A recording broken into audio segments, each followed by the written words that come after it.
ಇನ್ನು ಮಗ ಪತ್ತೆ ಇಲ್ಲ. ಇತ್ತ ಅಪ್ಪ ರೇವಣ್ಣ ವಿಚಾರಣೆನೇ ಎಸ್ಐಟಿಗೆ ತಲೆನೋವಾಗಿದೆ. ಕಿಡ್ನಾಪ್ ಕೇಸ್ ಮೇಲೆ 4 ದಿನದಿಂದ ಎಸ್ಐಟಿ ವಶದಲ್ಲಿರುವಂತಹ ರೇವಣ್ಣ ಅವರು ಕಿಡ್ನಾಪ್ ಕೇಸ್ ಬಗ್ಗೆ ಬಾಯಿ ಬಿಡ್ತಾ ಇಲ್ಲ.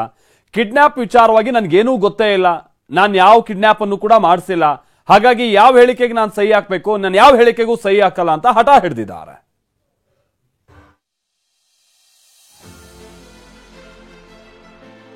ಕಿಡ್ನಾಪ್ ಕೇಸ್ನಲ್ಲಿ ಎಚ್ಡಿ ರೇವಣ್ಣಾಗಿ ಎಸ್ಐಟಿ ಡ್ರಿಲ್.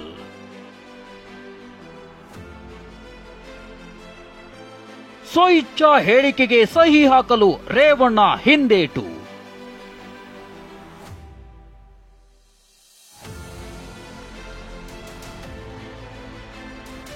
ಎಸ್ಐಟಿ ಅಧಿಕಾರಿಗಳಿಗೆ ತಲೆನೋವಾದ ರೇವಣ್ಣ ವಿಚಾರಣೆ. ಮಹಿಳೆ ಕಿಡ್ನಾಪ್ ಕೇಸ್ನಲ್ಲಿ ಎಸ್ಐಟಿ ಬಲೆಗೆ ಸಿಲುಕಿರುವ ರೇವಣ್ಣ ವಿಚಾರಣೆ ತೀವ್ರಗೊಂಡಿದೆ. ಇವತ್ತು ಕೂಡ ಇಡೀ ದಿನ ವಿಚಾರಣೆ ನಡೆಸಿದ ಎಸ್ಐಟಿ ಅಧಿಕಾರಿಗಳಿಗೆ ಯಾವುದೇ ಸಮರ್ಪಕ ಉತ್ತರ ಸಿಕ್ಕಿಲ್ಲ. ಸಾಲು ಸಾಲು ಪ್ರಶ್ನೆ ರೆಡಿ ಮಾಡಿ ಎಚ್ಡಿ ರೇವಣ್ಣರನ್ನ ಕೇಳಿದ್ರು ರೇವಣ್ಣ ಮಾತ್ರ ನನಗೆ ಗೊತ್ತಿಲ್ಲ ಅಂದಿದ್ದಾರೆ.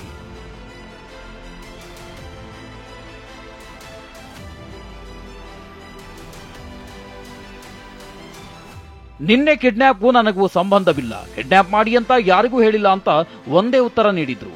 ಆದ್ರೆ ಇವತ್ತು ಸ್ವಇಚ್ಛಾ ಹೇಳಿಕೆಗೂ ಸಹಿ ಹಾಕಲು ರೇವಣ್ಣ ಹಿಂದೇಟು ಹಾಕಿದ್ದಾರೆ. ನಿಮಗೆ ಸತೀಶ್ ಬಾಬು ಪರಿಚಯವಾ? ಅವರ ಮೂಲಕ ಕಿಡ್ನಾಪ್ ಮಾಡಿಸಲು ನೀವೇ ತಿಳಿಸಿದ್ರಾ? ಕಿಡ್ನಾಪ್ ಬಗ್ಗೆ ನನಗೇನು ಗೊತ್ತಿಲ್ಲ. ಸ್ವಇಚ್ಛಾ ಹೇಳಿಕೆಗೆ ಸಹಿ ಹಾಕಿ. ಸ್ವಇಚ್ಛಾ ಹೇಳಿಕೆಗೆ ನಾನು ಸಹಿ ಹಾಕುವುದಿಲ್ಲ. ನಾನು ಈಗಾಗಲೇ ಹೇಳಿದ್ದೇನೆ, ಕಿಡ್ನಾಪ್ಗೂ ತನಗೂ ಯಾವ ಸಂಬಂಧ ಇಲ್ಲ ಎಂದು. ಆದರೂ ಸಹ ನೀವುಗಳು ಬರೆದುಕೊಂಡಿದ್ದೀರಾ ನಾನೇ ಕಿಡ್ನಾಪ್ ಮಾಡಿಸಿರುವ ಹಾಗೆ. ನಿಮ್ಮಿಷ್ಟದಂತೆ ಬರ್ಕೊಂಡು ಬಂದ್ರೆ ನಾನು ಯಾವ ಹೇಳಿಕೆಗೂ ಸಹಿ ಹಾಕಲ್ಲ. ನಾನು ಹೇಳಿದ ಹಾಗೆ ಬರೆಯಿರಿ, ನಾನು ಸಹಿ ಹಾಕುತ್ತೇನೆ. ಎಸ್ಐಟಿ ಬಂಧನ ಬಳಿಕ ಮಾನಸಿಕವಾಗಿ ಕುಗ್ಗಿರುವ ರೇವಣ್ಣ.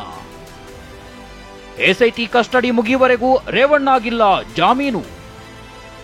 ಜಾಮೀನಿಗಾಗಿ ಎದುರು ನೋಡ್ತಿರೋ ರೇವಣ್ಣಾಗಿ ಕಸ್ಟಡಿ ಅವಧಿ ಮುಗಿಯುವವರೆಗೂ ಬಿಡುಗಡೆ ಭಾಗ್ಯವಿಲ್ಲ. ಕಸ್ಟಡಿ ವೇಳೆ ಜಾಮೀನಿಗೆ ಅರ್ಜಿ ಸಲ್ಲಿಸಬಹುದಾಗಿದ್ದು, ಅದರಂತೆ ರೇವಣ್ಣ ಪರ ವಕೀಲರು ಜಾಮೀನು ಅರ್ಜಿ ಸಲ್ಲಿಸಿದ್ದಾರೆ. ವಿಚಾರಣೆಯನ್ನ ನಾಳೆಗೆ ಮುಂದೂಡಲಾಗಿದೆ. ಆದರೆ ಕಸ್ಟಡಿ ಅವಧಿ ಮುಗಿದ ಬಳಿಕವೇ ಬೇಲ್ ತೀರ್ಮಾನವಾಗುವ ಸಾಧ್ಯತೆ ಇದ್ದು, ಆಕ್ಷೇಪಣೆ ಸಲ್ಲಿಸಲು ಎಸ್ಐಟಿ ಸಿದ್ಧತೆ ಮಾಡಿಕೊಂಡಿದೆ.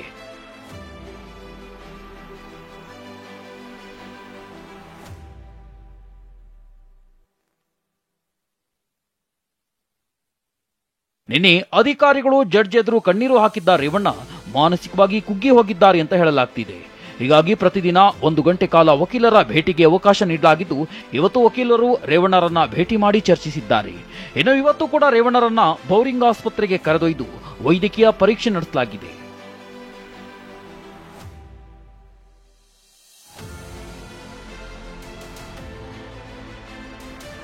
ಕಿಡ್ನಾಪ್ ಕೇಸ್ನ ಆರೋಪಿ ಸತೀಶ್ ಬಾಬಣ್ಣ ಎಸ್ಐಟಿ ವಶಕ್ಕೆ.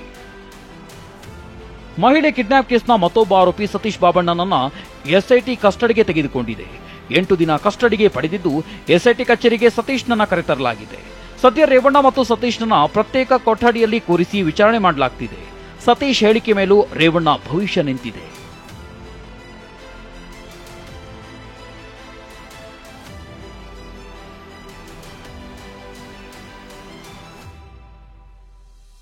ರೇವಣ್ಣ ಪ್ರಜ್ವಲ್ ವಿರುದ್ಧ ದಾಖಲಾಗಿರುವ ಕೇಸ್ಗಳಿಂದ ರೇವಣ್ಣ ಪತ್ನಿ ಭವಾನಿಗೂ ಸಂಕಷ್ಟ ಎದುರಾಗಿದೆ.